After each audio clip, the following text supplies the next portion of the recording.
aya babaturan leuwih pinter tinyana kemudian asruk-asrukan kuari diajaklah ku bupati kampanye pilkada diajaklah di partai Golkar lantaran partena Golkar teureun-eureun nyana naik ka panggung hidup hidup hidup hina ilmu ngan sakadar dibayar ku apansa ilmu ngan sakadar dibayar ku majelis ilmu sakadar dibayar ku pondok dibang-bangunkeun naon hartina pondok naon hartina majelis ari eueuh nu geus sian pondokna bagus 2 tingkat santrina barang dihitung 5 jeung tihang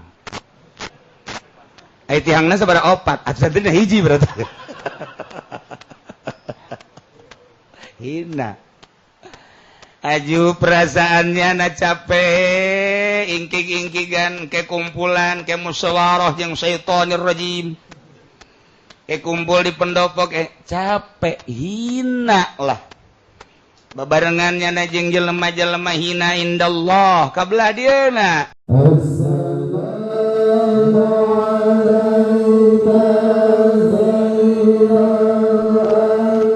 Bismillahirrahmanirrahim. Al-ma'na al-ijmali wa tawi ikilah iki iku mana kang bangsa kasimpulan. La tajibu zakat ora wajib apa zakat fil mali ing dalam harta. Illa idza balagha nisaban nanging tatkala tumekaya mal ing nisab teu wajib ngazakat harta kecuali nyampai kana nisab manta kabeh brozak matara ngazakat antaran eueuh nu deuk dizakatanana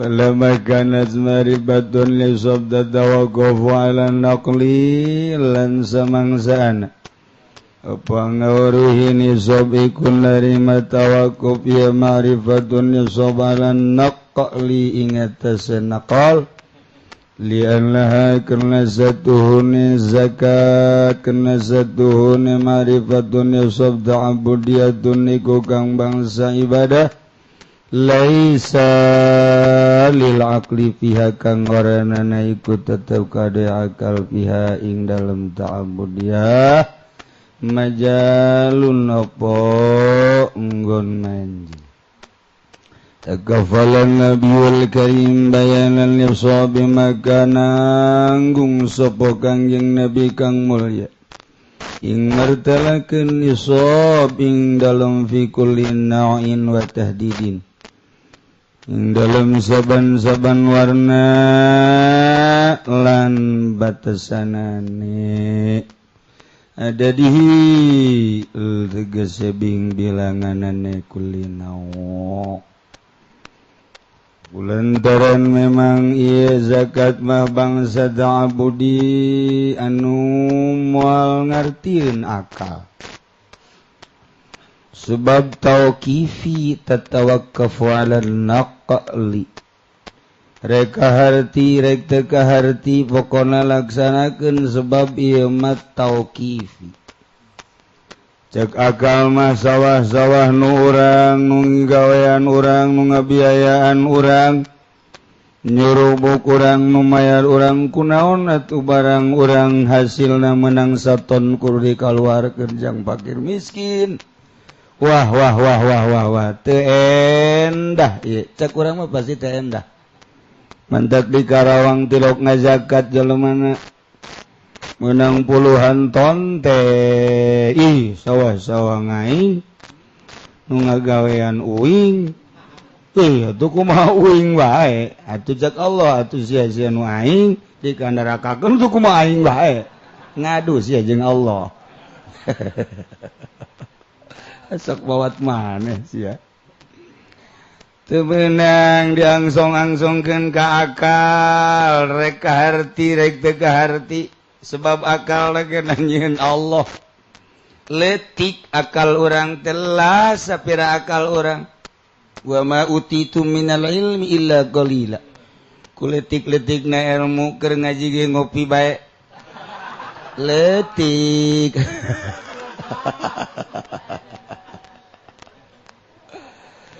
maka Allah nurunkeun nabi jang utar atur eueuh dina Quran usab nisab abaraha nisab emas berak sabaraha harta maka Kangjeng lah tampil ngajabarkeun tentang Al-Qur'anul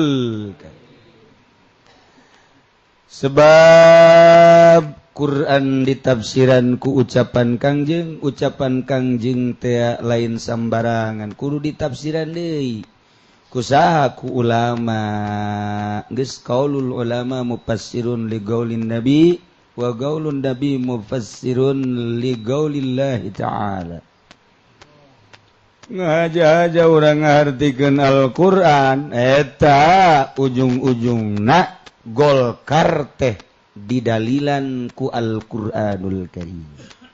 Pedah di Quran aya ngajelaskeun tentang syajarah. Dipake ngadalilan Quran golkar. Mararampus ya ujianan. Sambarangan bae. Kangjeng Nabi ngajelaskeun kana ngamertelakeun lisab dina setiap warna jeung ukuran bilangan-bilangan.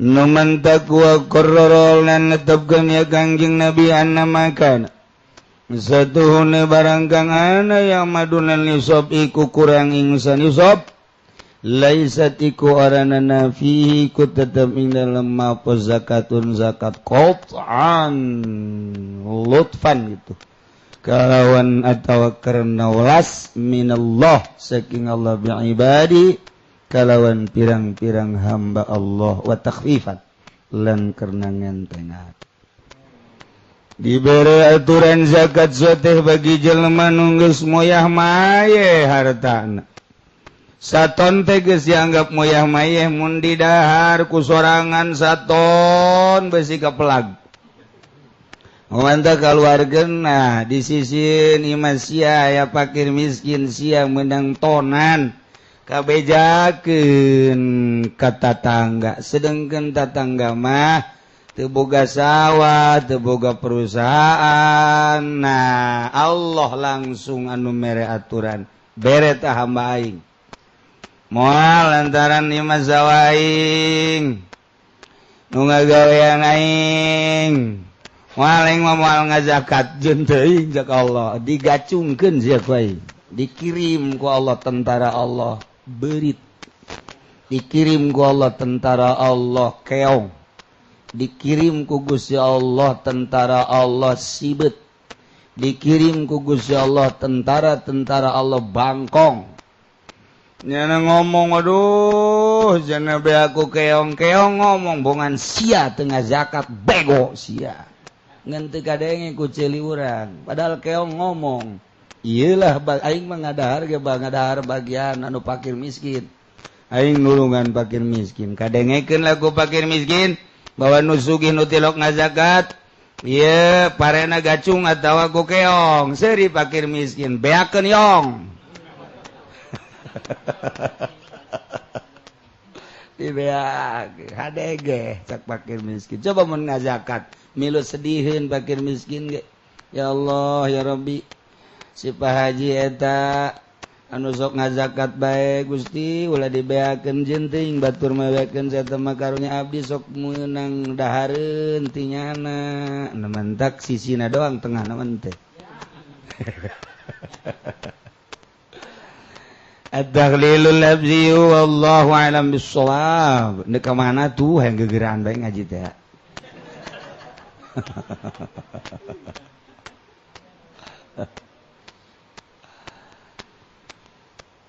Bismillahirrahmanirrahim wal izzu kulluhu fi mukhalafatil hawa utawi mulya sakabeh izzu ikut tetap ing dalam nyulayaan ing hawa wa dhullu kulluhu fi ittiba'ihi lan utawi hina sakabeh dhillu ikut tetap ing dalam nganuti ing hawa wa yakfi gauruhu ta'ala lan nyukuping sira padawan Allah ta'ala afara'aita man ittakhadha ilahahu hawa Allah alam bimarad ana tahmaka ngali sira ngongkang ngadadakeun ya man ing pangerane man ing hawa ne man al ayata nutugakeun sira ing ayat jelema bisa mulia lantaran nyulayaan kana hawa jelema hina sakuabeh kahinaan lantaran nutur-nutur hawa Izaid ko ayeuna berkibar amat benderana padahal mondokna da bareng jeung urang babarengan baheula masak sakastrol rejeng saanggal rejeng malah rokok ge osok babarengan siring sapotong ewang tapi ko ayeuna nya nama diangkat ku Gusti Allah beda santri araya pemajikanana bahenol nerkom kendaraan boga keur carita kikituanana babalasan eta baheula kemudian kadeleuna tenang tanyakeun naon rahasiana pasti aya nyulayaan kana hawa ketika leuleus itu luar biasa tama pohara luhurna luar biasa pasti ngajauhan hawa lantaran perang di medan laga mah gampang aya waktuna saminggu sabulan satahun tapi perang jeung hawa nafsu satungtung umur urang aya hayat dikandung badan terus perang ngalawan nafsu najan aja urang mah teu pernah perang eta sia mah kos kitu ngajejes bae nah lamun urang deuleuh si itu mah kiai kok kuari jadi kos kitu kunaon make batik emang ulah kiai make batik teu aya ulah mah ngan atuh pejabat lain polisi lain kok make batik sih ulah sok dihaharuan teh budaya henteu aing mah deuk ngahaharuan bae maksudna naon sih make batik nya na cakena hayang rada gaya batikna aya arjunaan di tukang Masya Allah nusa urang deui mah aya sami hajian deui deres tama nusa urang deui aya kombayana tukang ngadu domba eta keur carita kunaon sih hawa nafsu nyana reseupeun babatikan sebab sok kaondang bareng jeung Ki Fudoli Yependi ka pendopo sok dibere 3 juta ai kiai mah ari lain kiai mah sok 500 kan Yependi 500 gede henteu salat teu khusyuk kiai kunaon haju boga tekad teu haram tah duit pamarentah lamun teu haram nekadkeun teu haram moal ngeunaheun ibadah ka Gusti Allah tekadkeun di jero hate haram duit pemerintah wah kabejakeun ka pemerintah ulah dituturkeun sama kiai jihadus los ngita henteu nuturkeun aing sia mah dititah ge henteu tuh kumaha henteu rasakeun bae ku sia ngeunah henteu sia ibadah lain kitu cenah pan haram ti Allah aing nang ti Allah pan atuh cenah duit pemerintah haram ngaji atuh sia ulah di kantor bae ya aing sok cenah ngaji leg-leg Gusti Ki Golkar moal aya Ki Golkar nu ngaharamkeun duit ti pemerintah parang sana lamun urang ngaji Riyad Takrib Fathul Muin Fathul Wahhab Riyadhah moal aya nu ngaharamkeun tapi ketika orang julusup ngajina Minhajul Abidin Maimuniyah Ihya Hikam jadi sama akom ngaharamkeun sote di makom mana nu mantak ngaji ieu mah teu meunang budak leutik mah teu meunang ngaji kos kieu ieu teu meunang mending baralik we tas mingguan balik ngadar wuduk 2 piring balik geus ulah milu ngaji kitab ieu kabalinger engkena kabalinger cenah hadena aing mah lain budak leutik kolot ge teu ngaji sia sarua jeung budak leutik sia mah leuwih ti budak leutik TK sia mah aduh waktu jang ngaji acar ieu mah geus makomna makom kelas elit ieu mah ieu bangsa Jokowi ngajina ka sia maksudlah ieu majang perbaikan syariat ketika ngalaksanakeun syariat supaya ngagenclang makelah tasawuf geus ketika nu deuk make tasawuf loba larangan-larangan di syariat mah pek bae deuk kumaha ge tapi ketika urang make jalur thariqah hayang datang ka hakikat atuh mun larangan thariqah naon bedana jeung syariat mantak make aturan di thariqah mah hiji ulah toma ulah ngaharep-harep nu batur ulah ngarep-ngarep pamere lantaran nu aya di leungeun batur ge nu Allah ka Allah bae si mentana urang lamun dina thariqah mah kuari mimiti ngadoa hayang sorga embung ka neraka ketika dibere jalan ku Allah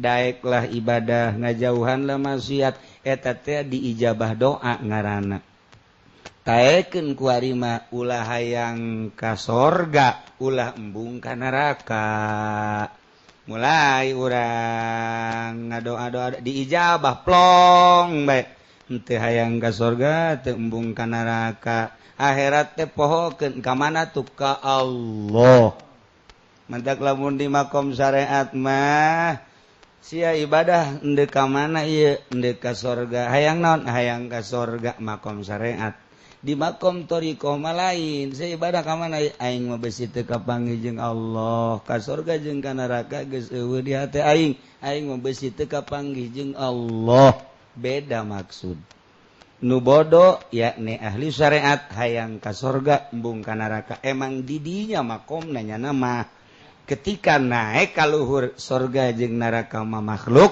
hayang ge ka khaliq nu nyieuna rempan besi teu kapanggih jeung nu nyieuna tuh ketika urang abrut-abrutan dikiriman kue bolu ti Sarwiti seserian dinikmatilah kue mantep buatan Sarwiti indah amat ketika boga maksud hayang ka Sarwiti kue dibikeunan teh ieu ngeunah ieu kue bolu teh hayang aing mah kunaon sih aing mah sapira kue ngeunah sapira kue hayang ka nu nyieun kue aing mah maningan bolu nu di ditu daripada bolu ieu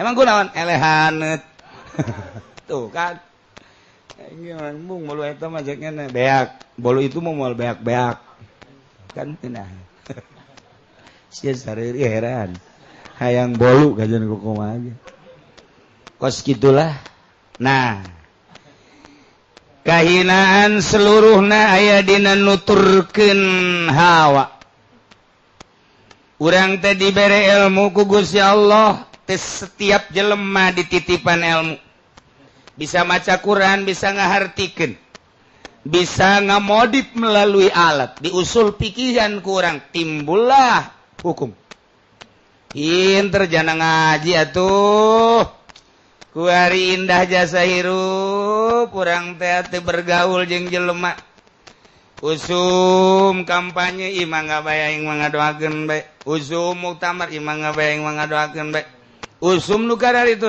teu aing mah ka majelis ka masjid ka imah ka majelis ka masjid ka imah kok cicing bae ge nya di lembur nya cicing bae kok benderana naik ka luhur mulya Allah anu mere mulya aya babaturan leuwih pinter tinyana kemudian asruk-asrukan kuari diajaklah ku bupati kampanye pilkada diajaklah di partai Golkar lantaran partena Golkar teureun-eureun nyana naik ka panggung hidup hina ilmu ngan sakadar dibayar ku apansa ilmu ngan sakadar dibayar ku majelis, ilmu sakadar dibayar ku pondok dibang-bangunkeun. Naon hartina pondok, naon hartina majelis, ari eueuh nu geus siap. Pondokna bagus 2 tingkat, santrina barang dihitung 5 jeung tihang. Ai tihangna sabaraha 4, santrina hiji berarti. Hina. Aju perasaannya na capek, ingkig-ingkigan ke kumpulan, ke musyawarah yang syaitanir rajim. Ke kumpul di pendopo, capek, hina lah. Babarengannya na jeung jelema-jelema hina indallah, kabelah dieuna.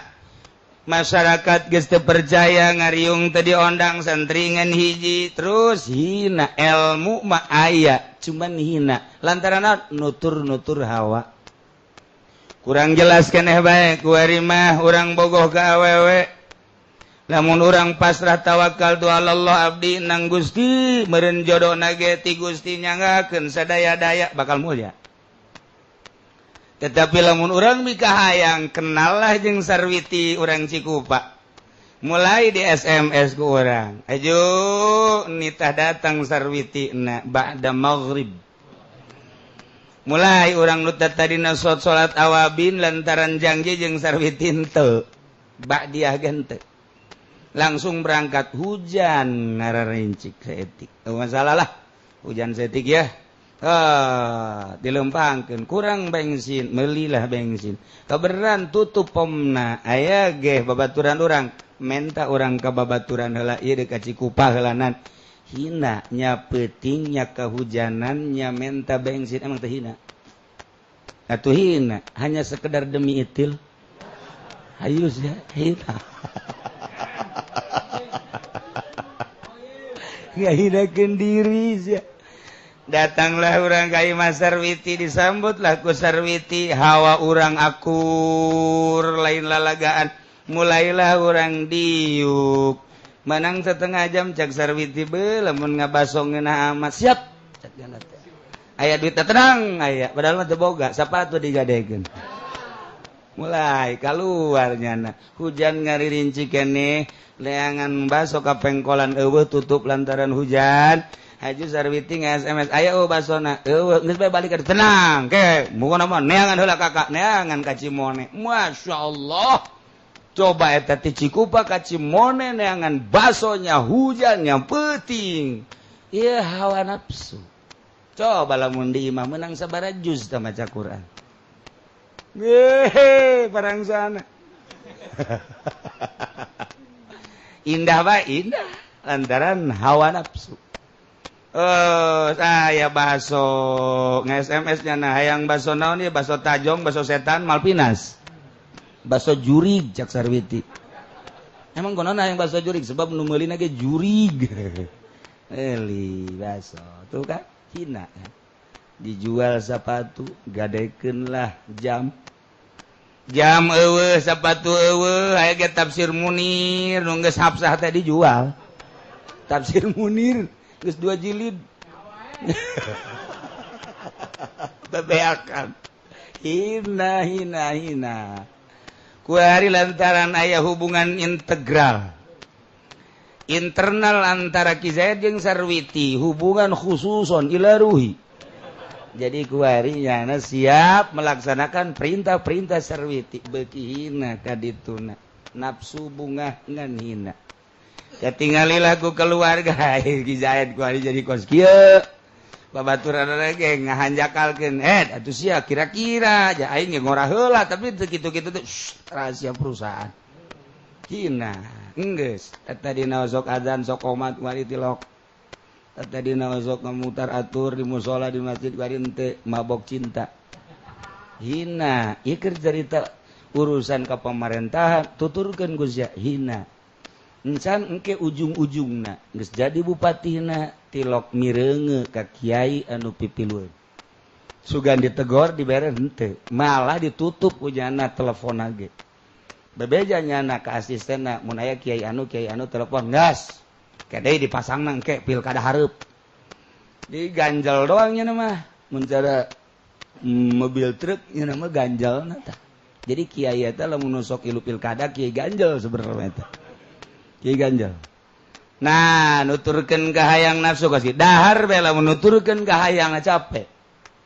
Hayangan meulih heula, merangkat capek emang teu capek gitu.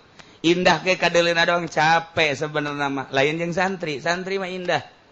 Sebabnya nama teu nuturkeun ka hayang. Budak lapar, masak. Woi jauh laukna nu aya bae tetep habek. Ge, aya kita mun babaturan sarua milik Allah. Nu saha Allah ditetep bae gojan. Babaturan nama woi lauk aing atuh engke we diganti hese amat sih sia. Pokokna mah nu sia sarua jeung milik bersama, nu sia nu aing gitu bae. Sia begitu amat ngomong nu loba omong. Begitu tenang we santri mah. Masak dalam enggak, masalah.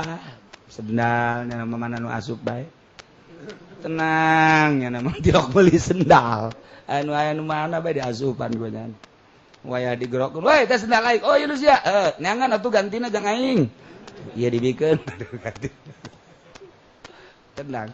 Jadi keindahan masan teh kunaon nafsu diwarah. Numantek lain teu bisa nyieun pondok bertingkat-tingkat, lain teu bisa nyieun kantin. Apan ieu teh dididik lain sakadar endek supaya bisa maca kitab doang. Sakadar ngadidik endek maca kitab doang mah di kelas-kelas kurang bisa. Siapa kelas 1? Siapa kelas 2? Siapa kelas itu? Ambalak gampang teh mau kos kitu mah. Yeuy, nyieun kelas-kelas kos kitu teh teu kudu nyontok ka sanawiyah aliyah, teu kudu tah mah. SMP lain, SMA lain si horeng sanawiyah. Allah. Sama sekolah Mandalungan. Teu kudu santri mah sagejeblung mah bae geus. Saha anu pinter eta nu bisa. Gitu bae geus. Teu kudu di kelas-kelas. Sebab naon? Lain sekedar ilmiah, tetapi akhlakul karimah. Lain sekedar ilmiah mah gampang teman teu kudu niru-niru, nyieun sorangan bisa. Tapi lain eta supaya masak sorangan, nyeseh sorangan. Supaya sarete di kasur, di ubin, di tehel, di taneuh akur bae. Supaya make anggel jeung teu make anggel akur bae. Tilok aya santri ribut, "Woi budak, anggel aing ribut tilok aya." "Woi eta kasur aing." Misalna make kasur di pondok. Paling ge, "Euy tumbila pindah sia ka ditu." Ulah di aing bae. Paling ge kitu santri mah. Eta teh kiriman Allah segala tumbila, segala tuma. Kikiriman Allah, mana aya santri nu teu budug apa. Kikiriman Allah, siap pikiayeun abeh engke supaya budug jeung teu budug akur. Oh, dibudugkeun bae ku Gusti Allah. Mantap, lamun teu budug bae jadi kiai. Tetep kudu mengalami budug heula. Mantap cek nun can mondok moal mondok aing mah masih budug. Prak nya teu mondok nya budug. Parah tah mah tuh. Ieu cobaan teu geus abeh engke datang ka imahna tahan banting ketika nyana teu dihormat ku tatangga ieu aing memang tiba lagi kieu ketika manehanana teu dibere gelas tuh bagus di pondok boro-boro gelas aing mah dipanyuk ge terus bae ketika engke teu dibere naon sareuh anggel di pondok sabaraha taun terus make anggel aing mah ketika di dan gitu ngaran panas di pondok geus jadi keur dibere senang sakitu, dibere susah sakitu, dibere geunan sakitu, tak eta teh hasil mondok. Coba pondok modern mau bisa. Lain sekadar maca kitab, jang maca kitab mah babari atuh. Tanyaan santri, carekan kurang santri, apalkeun sia. Ngejar ilmiah gampang. Tetapi lain eta akhlakul karimah supaya urang nuturkeun uswatun hasanah Kangjeng Nabi. Iya nu hese nah tahan banting ketika orang datang ka imana di kiai-kiai ku batur dicarekan ku tatangga can sabaraha itu malah nang tangan carekan deui aing Gusti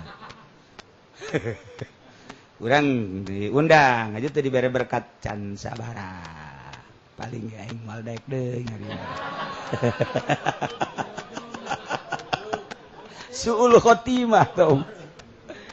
Nah, tahan banting. Iyalah pondok pesantren nu mantak diarantep sebab ieu mah tetesan wali Sunan Rahmat nyieun pondok pesantren terus sasari pidato Maulana Hasanuddin. Terus ka belah dieuna kieu bae. Emang naon lain ngejar ilmiah, sekadar ilmiah tapi di samping ilmiah horenganang akhlakul karimah. Supaya datang badai dan lain sebagainya nyana tetap ke Allah. Eta nu dimaksud. Nah mulia sakabehna mulia fi mukhalafatil hawa. Zillu sakabehna fitibaihi. Numantak afaraita man ittakhadha ilahahu hawa. Ente pernah neule sok deule. Jelema anu ngajadikeun hawana sebagai pangeran capek jeung hina. Hayang apaan sa kuli heula capek kan. Ye hayang boga mobil. Oh anu capek hina. Ulah boga kahayang kumaha Allah. Masya Allah karim. Nah eta teh kos kitu babari ngomong mantap. Dibuktikanlah di rukun Islam syariat. Kurang kuari ditorikokeun. Lamun tadi syahadat supaya syahadahna teu bohong, supaya boga rasa mindahkeun ti syariat kana hakikat melalui torikoh supaya timbul rasa abeh syahadat bener-bener karasa. Kuari salat eta berarti keur mukalama jeung Allah. Sebab menang ti Allah. Cak Gusti Allah Muhammad besi ere kapanggih masyarakat anjeun. Besi hayang kapanggih jeung kaula umat anjeun. Ieu oleh-olehna pagawekeun nya, bejakeun nya ka masyarakat, ka umat anjeun mun hayang kapanggih jeung kaula ieu salat. Paranti usul ka Allah. Nah, kuari puasa aya sakadar pindah dahar mah loba nu bisaeun teh mah. Urang kota Ambalaya, urang kampung Ambalaya. Tapi makna daripada puasa horenganan urang bertolak belakang jeung hawa. Ieu nu mahal. Ketika urang zakat ngaluarkeun zakat babari horeng makna zakat lain sekedar ngaluarkeun harta pengorbanan. Moal luhur agama mun teu diperangkeun, moal luhur manusia mun teu dikorbankeun.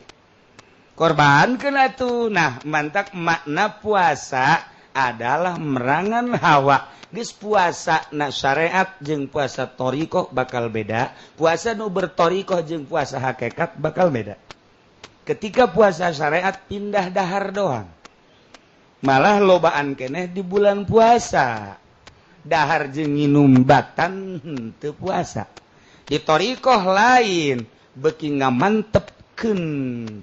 Naon kitu ngaranna posisina misi jeung pisi jika Allah keun nu kamari rada leha-leha kuari mah difokuskeun ka Gusti Allah ceuli irung kabeh ka Allah kabeh ieu teh ya horenganan lain sapuasa-puasana merangan hawa mata dijaga teu dipake dula deuleu ceuli dijaga teu dipake dunga denge irung dijaga teu dipake umba ambe, leta dijaga teu asal ucap-ucap, leungeun dijaga teu padu nyekal. Ieu teh hawa hayang sabenerna neuli itu penggolkeun. Hayang sabenerna ngadengekeun eta pengkolkeun. Ieulah puasa. Puasa sakadar pindah dahar gampang, tapi puasa merangan nafsu. Ieulah thariqah.